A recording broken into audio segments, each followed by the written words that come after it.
So let's talk a little bit about the specs of this Jackal. We'll go tip to butt, how Sparky likes it. We'll talk about the mounting devices. So PSA offers these rifles only pin and welded. There is no 16-inch Jackal. Well, I mean, there are pin and welded to 16-inch, but the barrel length's 14.5. They offer a Silencer Co. ASR mount, and then they offer the dead air mounts as well. And I think they're introducing the Huxworks, but don't quote me on that. They're doing a lot more now that they're starting kind of branching out. Well, because they're doing that silencer line, or they're partnering with whatever they're doing. So that is how we have this thing mounted. Previously mentioned 14.5 barrel length, which is a decently long enough barrel for a 308. I wouldn't say it's battle rifle. Yeah, I wouldn't say it's ideal for gaining the most amount of performance out of the 308 cartridge, but I don't really think that's what this is meant for. No, the purpose of this rifle, it works. Yeah, for the purpose of this rifle, the 14.5 works perfectly fine. When we did get it, we had to adjust the gas system pretty significantly.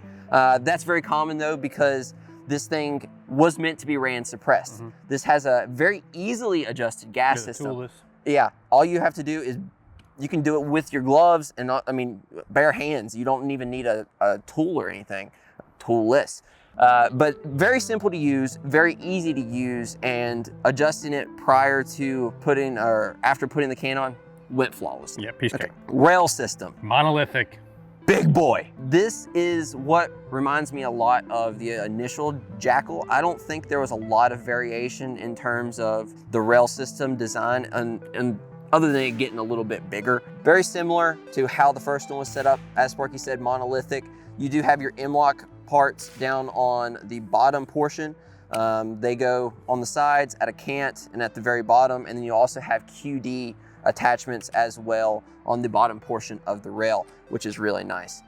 So, you know, allows you to mount all your hardware. Still super heavy, but it is what it is. It is a 308, you know, rifle. Charging handle, non-reciprocating charging handle. It can be flipped to either side. I think the way you do that is you have to pull it like halfway or something, and it can be popped out, and it's something weird. But it can be flipped to either side for those weird shooting people. Southpaws. Yeah, I don't know. Odd, whatever Walsh is. But easy to use, simple, and then runs perfectly fine. Like how it's non-reciprocating. If it was reciprocating, it would be the biggest pain in the ass, but it's not.